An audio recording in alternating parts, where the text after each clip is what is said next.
Various whips, chains, and a sexual appetite that will knock your socks off. Kentucky Fried Movie was raucous. Raw. Show me your nuts. Oh, how you doing? But very funny. Mrs. Burke, I thought you were Dale. You know, people often mistake me for my teenage daughter, Dale.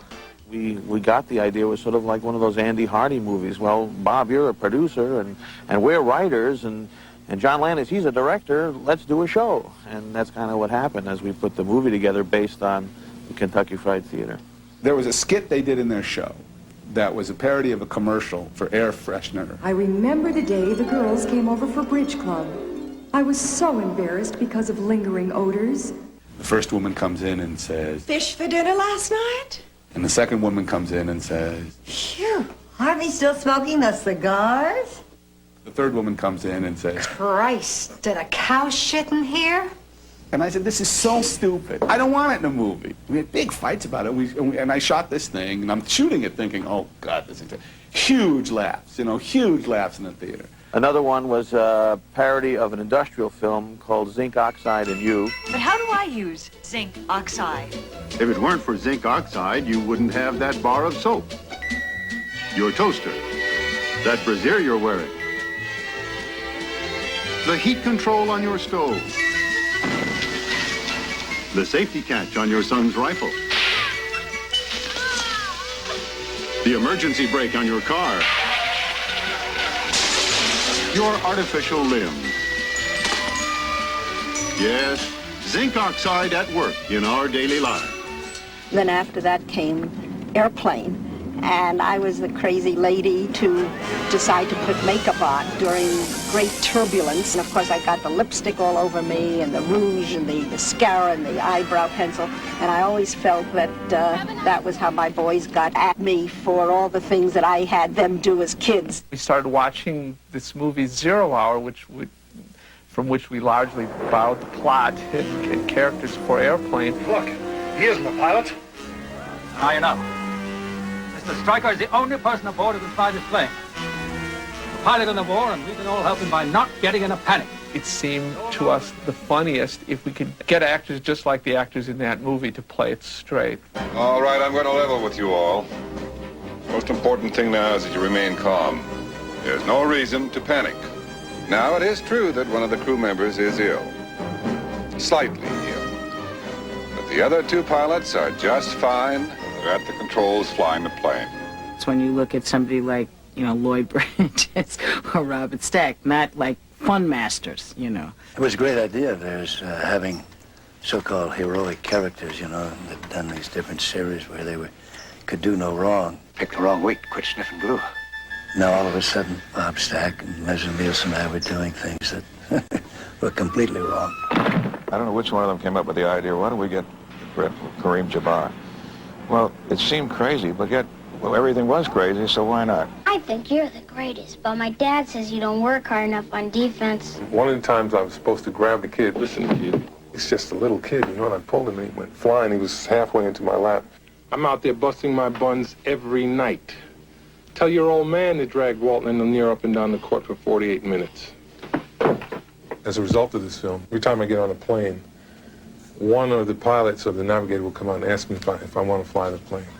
I was just another actor looking for another job, and I was willing to shave my head to get a part. Saw that I was looking at me. I didn't know what the heck was going on. I didn't associate comedy with the type of comedy that they were going for, because they really break through that fourth wall.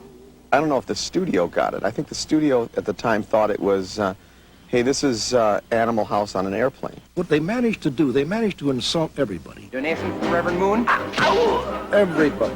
Like the Jewish airplane with the thing over it. Air Israel, please clear the runway.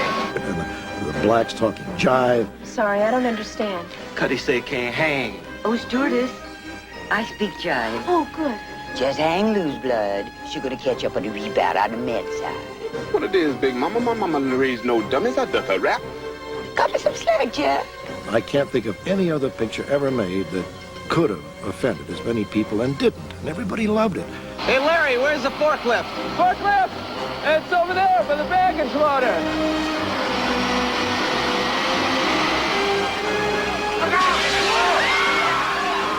And then after that came Top Secret.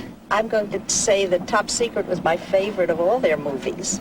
And the reason I think it's a surprise is that it was not a box office hit. It was very esoteric. I don't know if the mass audience was really going to respond to a rock star in World War II.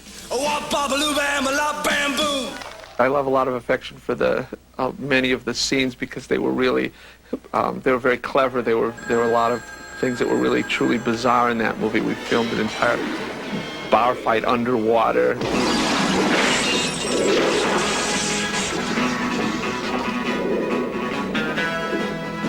There was a scene that was entirely filmed backwards, and we reversed the film so they're walking forward, but their voice, they're speaking that kind of noise that you hear when you play dialogue backwards, and we subtitled it. We're claiming that it's Swedish, which is what that sounds like.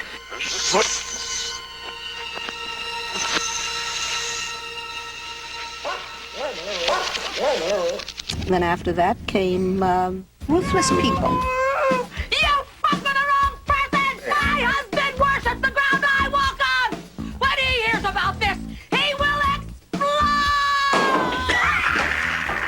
It was after Ruthless People that we really decided we all wanted to go our individual ways, and that we really weren't going to grow or change if we were all going to have to pick the same movie and do it as one.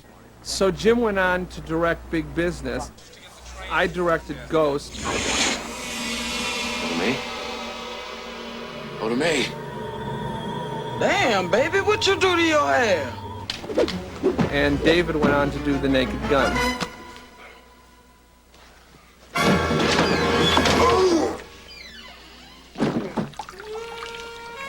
How hot and wet do you like it? Very hot and awfully wet. The idea for Naked Gun actually came from television. We used to love this old series called M Squad. My name is Frank Ballinger, Detective Lieutenant, M Squad, a special detail of the Chicago Police. But we kind of thought what a great thing to put Leslie Nielsen as that Lee Marvin character. I don't want to answer any more of your questions. We're sorry to bother you at a time like this, Mrs. Twice. We would have come earlier, but your husband wasn't dead then. So they asked me to do a movie that would be a parody of M Squad. I say, are you kidding? You're out of your mind. I'm dying to do this.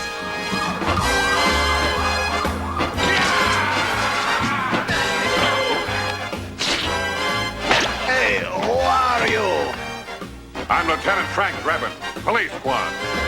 And don't ever let me catch you guys in America. Now, knowing Leslie, I'm amazed that he could ever do drama, that he could ever be in those movies and say these kind of silly lines with a straight face. And when they're all dead, what's it all for? Because of something they believe in? Or something that you believe in? What makes you think you can choose between life and death for those people out there? The truth hurts, doesn't it, Habsburg? Oh, sure. Maybe not as much as jumping on a bicycle with a seat missing, but it hurts. They took a man who had a great career as a great actor and trashed him. Nice beaver. Thank you. I just had it stuffed. Let me help you with that. There's a wonderful freedom that happens with doing this kind of insanity. Because of the way I look, or how I carry myself, perhaps how I sound. Oh, say, can you see? Whatever it is, there was always a kind of expectation about myself. I really think part of that had pursued me all of my life. Now I